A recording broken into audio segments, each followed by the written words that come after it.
Hello everyone, I'm Craig Schombacher, Interactive Director with Taylor. Welcome to Taylor Talks. I have recruited a few friends and colleagues today to talk about work-life balance. But before we dive into what I hope is a very engaging discussion, let's introduce everyone to find out a little bit more about everyone. Jenny, will you tell us who you are and what you do at Taylor, please? Yeah, certainly. My name is Jenny Jandera, and I'm the General Manager at LabelWorks. And LabelWorks is a printing and converting company here in North Mankato, and we make labels. Awesome. Ben, we do the same, please. Yeah, I'm Ben Feil. I'm VP of Operations for the BICP Group, which is our business identity and consumer product side, focused especially on the stationery products. Yep. We brought everyone in for their opinions. Ben for his beard, best in the room. Thank you. Obviously. Jamie, please. Yeah, hi, Jamie Wolcott, Vice President of Taylor On Demand, ultimately a single point of entry to all things Taylor based on a web-to-print strategy. A lot of great opinions in the room. We hope you really enjoy the conversation. Work-life balance. So we're going to talk about it. What is it? How do we even define it? We all have those projects that push us. There's not enough hours in the day. We work evenings, we work weekends. And at the same time, we have people who report to us, how much do you push them? When is enough enough? We also all need that balance of time with family, time with friends to recharge, or we have fried employees and it doesn't work. Jenny, you and I have talked about this a few times. Define work-life balance for me. What do you think it is? Right. I love it whenever you want to talk to me about this or anybody wants to talk to me about it, because my first response is always, it's fake. That's a myth. I don't believe in work-life balance. And where that comes from is just a rigid definition of balance being associated with perfect parity or equity. And I just have never seen it, achieved in my own life or even in the lives of people who I highly respect and who I treat as mentors or people that I would value. And so for me, it is more about satisfaction. And one of the great things about my career at Taylor has been over 28 years, there's been times when I've been able to give more, so out of balance because I'm giving more to my career than my personal life. And there's been times where my personal life has required an out of balance attention of time from me. And what's important is not that it's equal, but that I'm feeling satisfied in the way I'm spending my time and energy. And thankfully, this is an organization that has allowed me to ebb and flow with that natural energy of life and not require, a rigid equity. Yeah, we love when it's the exception, not necessarily the rule all the time, having to do it. Yeah, I agree. Yeah. Ben and Jamie, Ben, we'll start with you. Fourth quarter at TOG, right?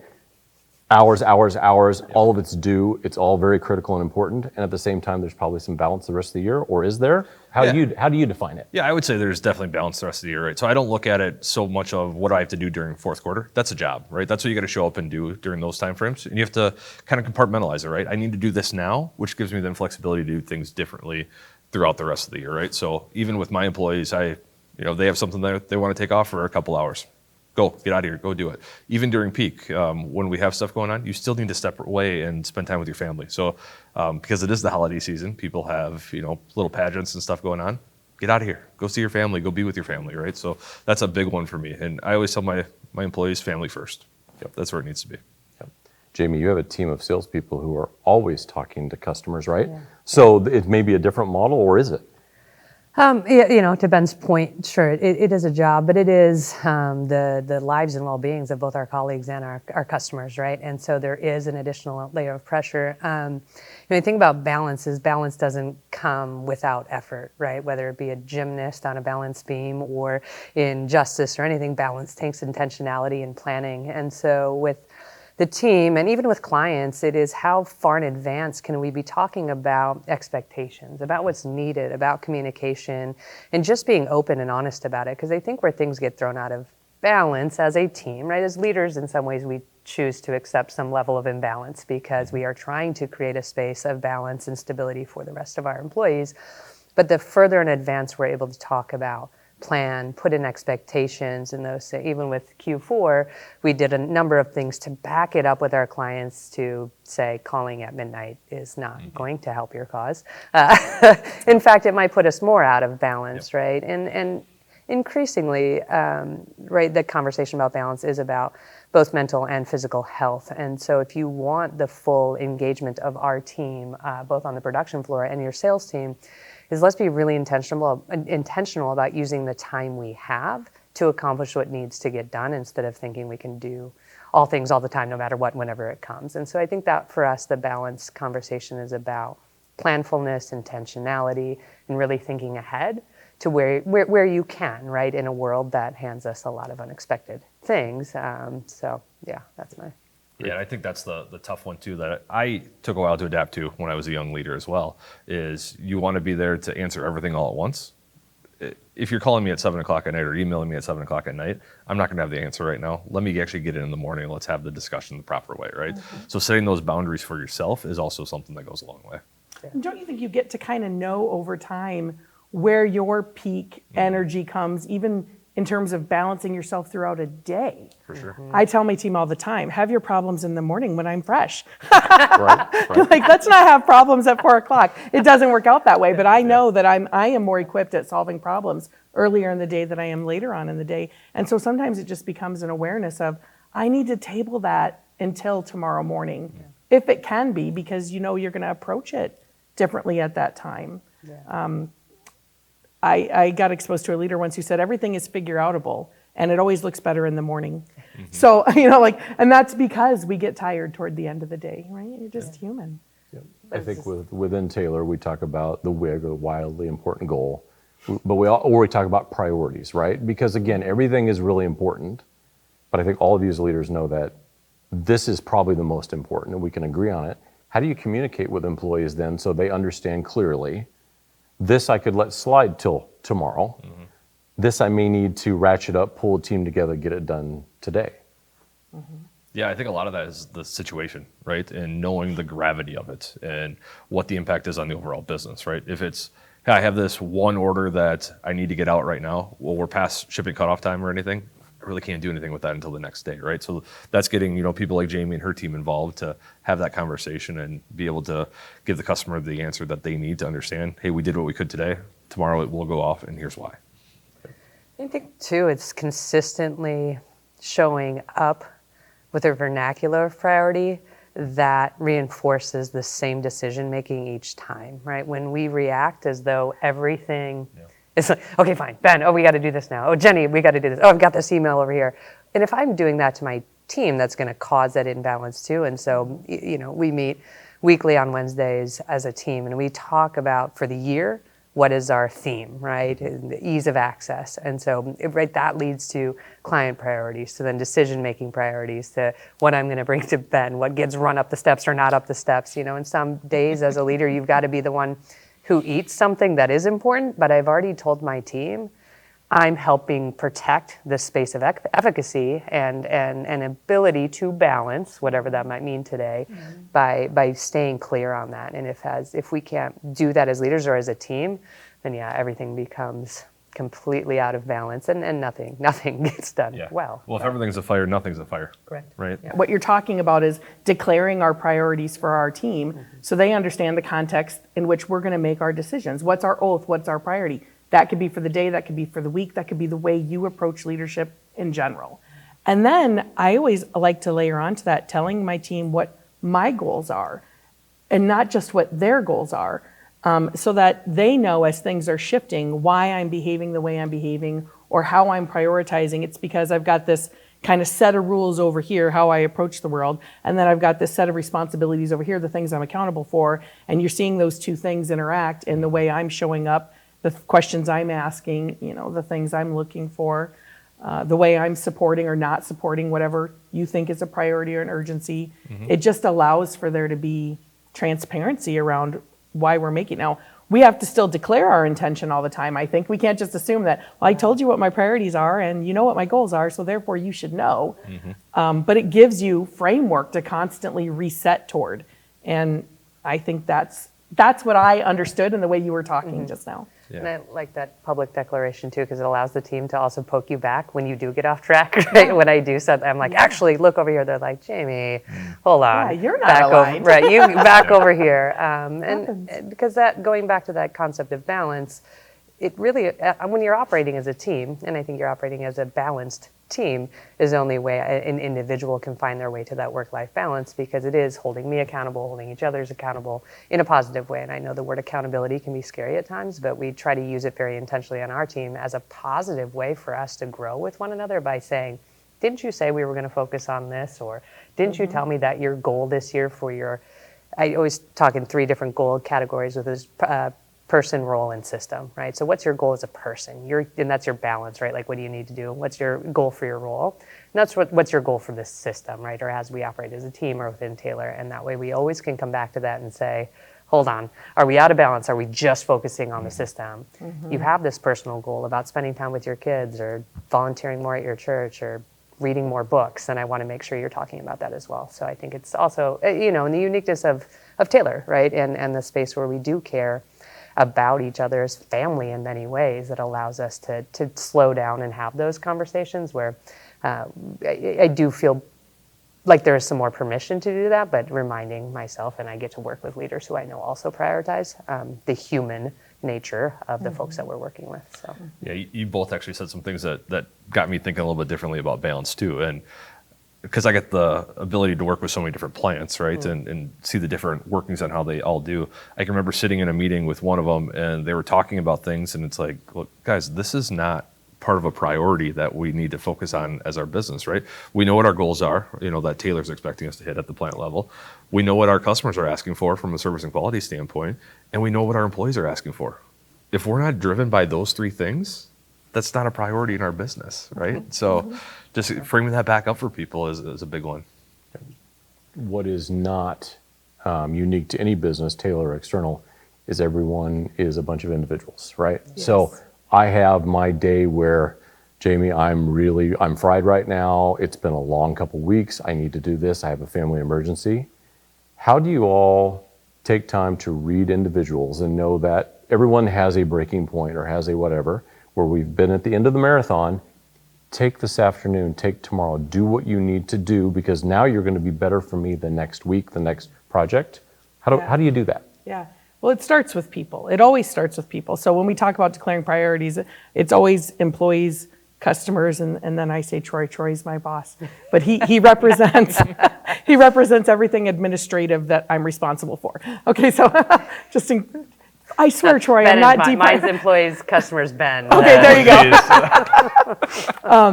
And so I make sure my team knows that that's how I think about things, so that they know where they land in terms of their individual needs. But we can't do anything without the people. And there's so much science out there. Like, these are not my opinions, although I have plenty. There's so much science out there about, like a healthy individual, a happy individual, a satisfied individual, a person who feels, whether it's my satisfaction or somebody else's balance, how they show up in the workforce compared to people that aren't healthy or don't have that support or what have you. It meaningfully impacts the bottom line. So talk about the commitments to the organization, which we need for the commitments overall of opportunity and security. So I think it is all tied together, and it starts with happy, healthy people. How do we do it? I trust people to be honest with me. So when they tell me I'm well or I'm not well, I believe them. I don't question, I don't search for motives, I don't try to interpret or read between the lines, and I give people as safe of a space as I'm capable of creating to be honest with me, so that and then I tell them to trust me when I say I'm under the line today, or I'm not, like I know I'm seeing things, from a different point of view. I've got some external pressures that are weighing on my mind, so I need some grace today. And when you can model that, that helps set the stage. So it's different for every person, right? Because the relationships are different. But it starts with, I trust you to tell me. And if you're telling me that you're great, I'm going to let you push through. If you're telling me that you're not, I'm going to stand by you in support of whatever taking that reprieve looks like. Awesome. With multiple plants, Yeah. same thing, but how do you do it when you've got different environments, different groups, et cetera? Yeah, I think it's knowing your team well, right? And having that relationship with them. So if I get on the phone with somebody down in Texas, right, and I can just tell there's something off, we can have that conversation right away. Hey, what's going on? How can I support you? What do we need to do differently, right? And sometimes it'll come out and sometimes it doesn't, kind of to Jenny's point there, right? Like, you need them to offer that up, and you don't want to necessarily just dig, but you do need to give them that grace to tell you, hey, here's what's going on and what I need to have. Jim, anything to add? Yeah, well, not to nerd out a little bit, but I will for just a quick second. Because right prior to this role, the work I was doing was really based on the science of relationship. Because I think in all industries we talk about the importance of relationships, but the actual like human science of relationships is the cognitive and behavioral impact that it has, because it frees people from wondering whether or not you believe in them, whether or not you can trust them, right? And so to Ben's point, oftentimes we see people underperforming, and you're kind of like, well, why? What's going on, right? Like that, this isn't really you. It's very rarely someone is choosing to show up and just poorly perform at their job, right? Like making a choice.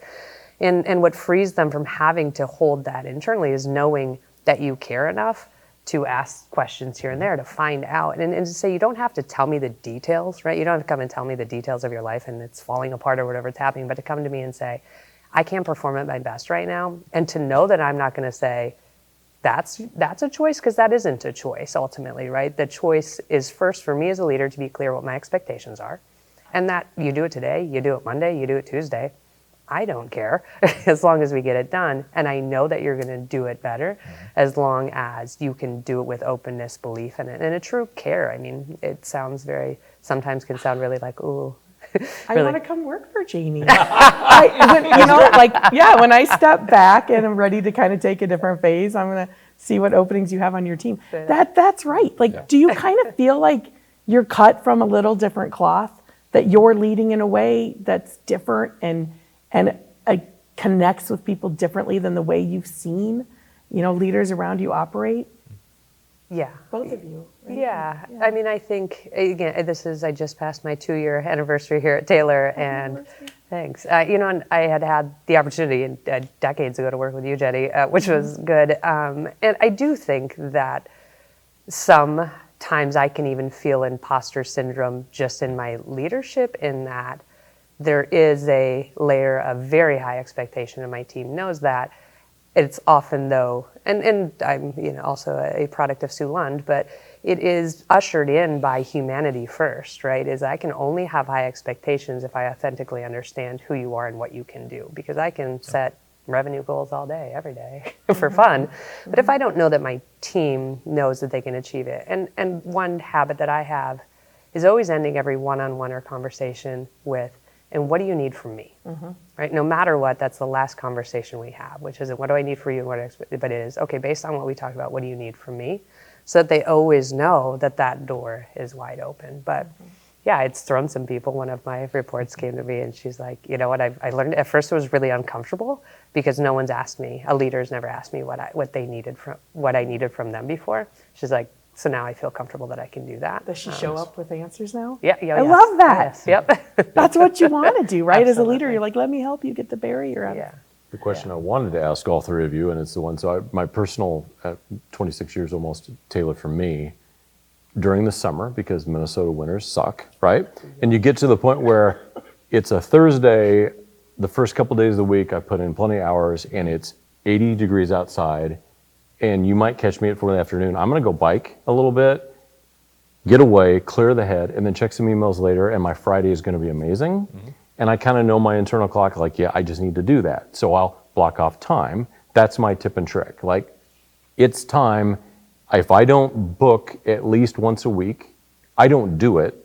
And then 3 weeks later, I'm like, why am I so fried? And that's my trick. So for each of you, I hope you have, for you personally, when you get to the point where, I need to step back, what's your solutions? What's your tip and trick? Jenny, what do you got? Well, so I too book time for literally everything on my calendar. And if I go back and I do something that wasn't planned, I put it on my calendar anyway. So I'm the person who'll send you a meeting request that goes, I know I'm putting this on the calendar and it happened in the past, but since you and I spent an impromptu 30 minutes talking about subject XYZ, I need to log it, because my calendar is not just my plan, it also becomes my journal and my accountability of what happened. And so for me, and this kind of goes back to the seasons of life and the seasons of satisfaction, there will be times when my calendar is completely full and I'm feeling really good about that and I'm thriving and that's okay. And there are times when I'm exhausted and I go, well, my calendar is completely full. So like the same conditions can elicit a different feeling when I look at them kind of that judgmental way of like, was I overbooked? Was I overscheduled? And so I have to dig into those details and see what it is. So it's going to be making sure that I'm spending the right amount of time on the right amount of things. Because when I go back and look at the details of a booked calendar that made me feel less alive, it's because it was full of administrative tasks. When I go back and I was like, I had an insane, very rewarding, energizing week, and my calendar was full. There's always people, there's always connections, there's always a solved problem. So it's not so much about, was it 40 hours or was it a nice day or whatever. It's more about, am I engaging in the right activities that are filling my bucket? I don't have to love everything I do. I need to love about 20% of it. And then the other 80, it's like, I'm okay if I need to do math, which I don't love. Budgets and stuff. Yes. Right, Right. that's part of the Right. job. But as long as I'm connecting and thriving in that other 20%, I'm good. And now I know that that's what the ratio has to be from years of journaling with my calendar and looking back at why did this booked week feel good and that booked week didn't. Yep. Jamie, what do you got? What's your tip and trick? It's a really good question.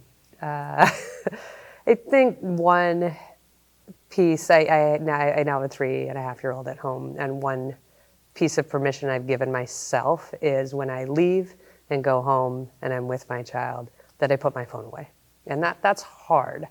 And something I hadn't done traditionally, but I do know that for me on a day that's full of energizing meetings or non-energizing meetings, that I'm making a choice at the end of each day and giving myself that permission, and barring an emergency, to just be and to have that separation and focus on currently in my life the thing that brings me the most balance and joy. Well, balance, I don't know. Joy, yeah. Joy, for sure. Right. Even if they're hungry, cranky, et cetera, Yeah, I mean- it still works. Yep.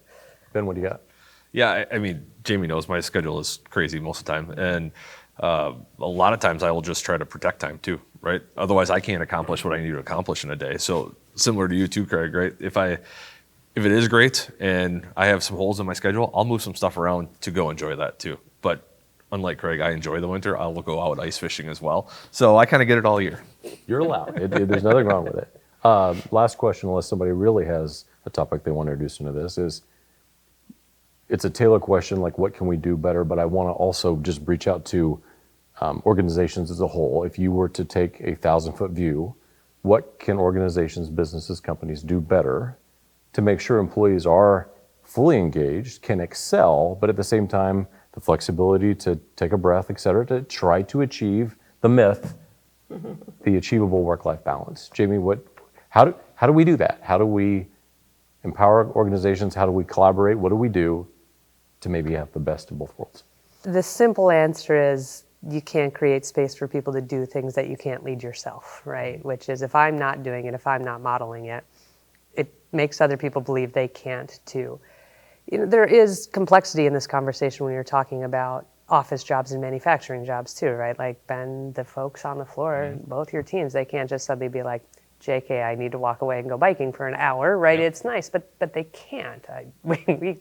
And so I think it is finding ways to acknowledge balance and celebrate and do it in small bites. Sometimes balance can seem really big, but it can be 5 minutes, right? It's something intentionally that we're doing weekly, something that we are building into the culture to say, we recognize that not everyone has the same freedom, the same choice, the same way. Well, you're here to create that balance, but we're also creating permission, forgiveness, opportunity that may feel a little bit more structured, but know that it matters to us. So we're not micromanaging every single minute, but there's a celebration, there's a conversation. At our summit one year, everybody drew the emoji of what they were feeling, like something just to say, here's how I'm feeling right now. We are paying attention, even if I can't sit down with each of you or you can't walk away. But that intentionality, I think, and then living it, modeling it, building it, and encouraging it, supporting it with your staff. Otherwise, it is leaving every individual to their own devices to figure it out, and that's where your entire team or culture, your business becomes imbalanced, and it makes it impossible for people to find their individual balance.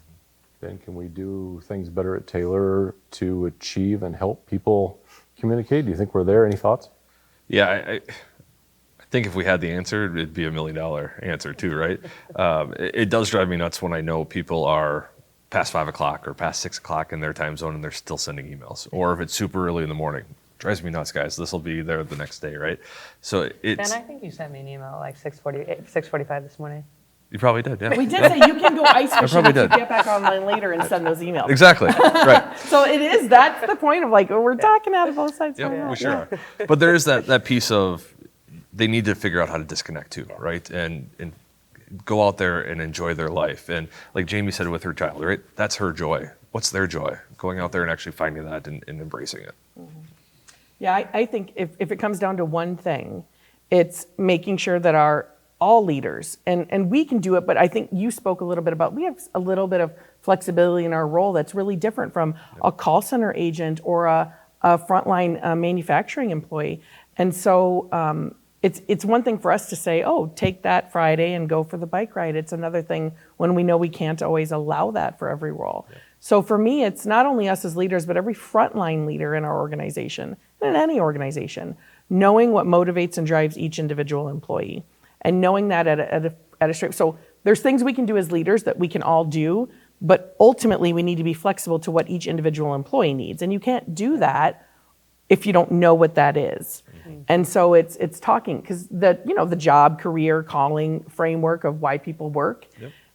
It give people permission to be at this is just a job for me. I want to trade my time for your money, and I'll do whatever you need in that window, right? Exactly. Then know that about them and let them feel good about that choice.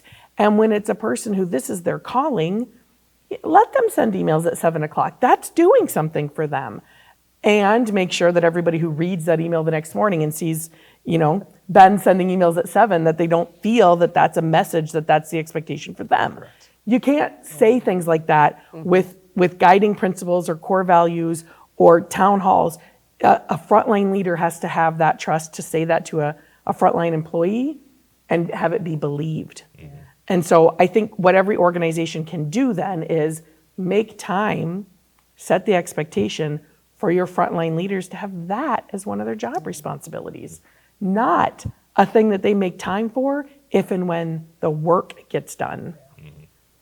That's being intentional. Yep, absolutely. Yeah. No, very good points. Absolutely. Yeah. I appreciate the conversation. This is a topic that we could probably talk about for several hours. More importantly, we hope that our teams are talking about this, that it's real, because if we're monitoring and we're being real with our employees, we'll have success. People will have those conversations. They will say, thank you, Jamie, for asking that question at the end of the interview, et cetera. We hope you find this helpful, and we will catch you next time on Taylor Talks. Thank you.